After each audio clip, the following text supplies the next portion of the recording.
Миллиард рублей – это всего лишь примерная стоимость полной реконструкции Сухумского вокзала. На восстановление одной только кровли нужно больше 30 миллионов. Но таких денег у государства нет. Вокзал, к сожалению, вы сами видите, в каком состоянии. И, к сожалению, он не один такой вокзал. У нас практически все вокзалы железнодорожные находятся в таком же плачевном состоянии. Вот. Ну, нужно что?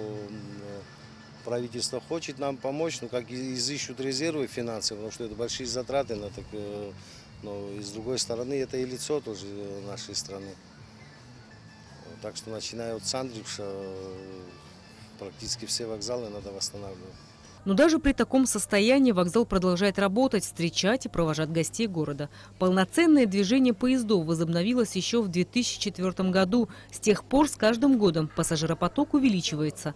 23 вагона – это максимальное количество пассажирских вагонов в составе. На сегодняшний день в Абхазию с одним составом прибывает 16-17 вагонов. У нас в летнем графике движения поездов задействовано 5 пар поездов. Значит, это 2 московских, 1 Санкт-Петербург, Белгород и вот новый маршрут открыт в этом сезоне, это Самара. Останется только московский состав. Помимо поездов ходят и электрички, к примеру, Гагра-Адлер. При этом, как отметил Игорь Маргани, пригородное сообщение нерентабельно. С каждым годом пассажиропоток идет на спад. То, что касается пассажиропотока на поездах, он в среднем выдерживается ежегодно, сейчас идет с небольшим увеличением. Вот. То, что касается электрички, то по анализу с 2015 года по сегодняшний день у нас практически наполовину сократился пассажир.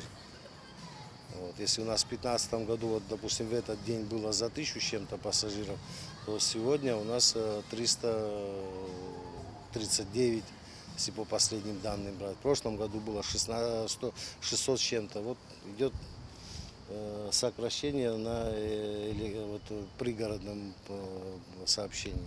Что касается самого дорожного покрытия, то, как говорят специалисты, оно в удовлетворительном состоянии. И нам помогает Северокавказская дорога.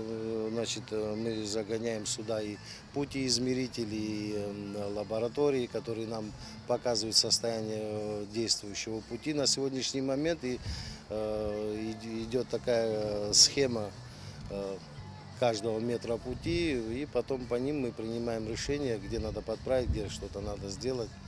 Вот.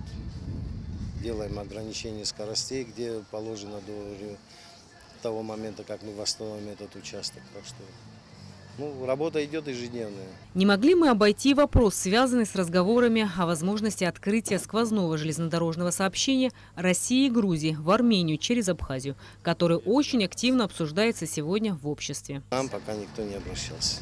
Это вопрос политический, скорее всего, это через политическое руководство страны, если там что-то. А вам никто ничего? Нет, мы исполнители, мы возим людей.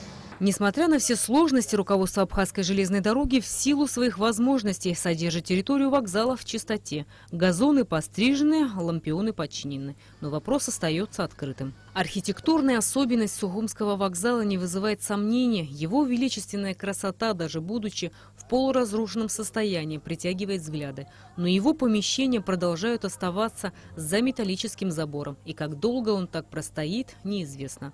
Рената Шакаева, Беслан Джинджоли, Абхазское телевидение.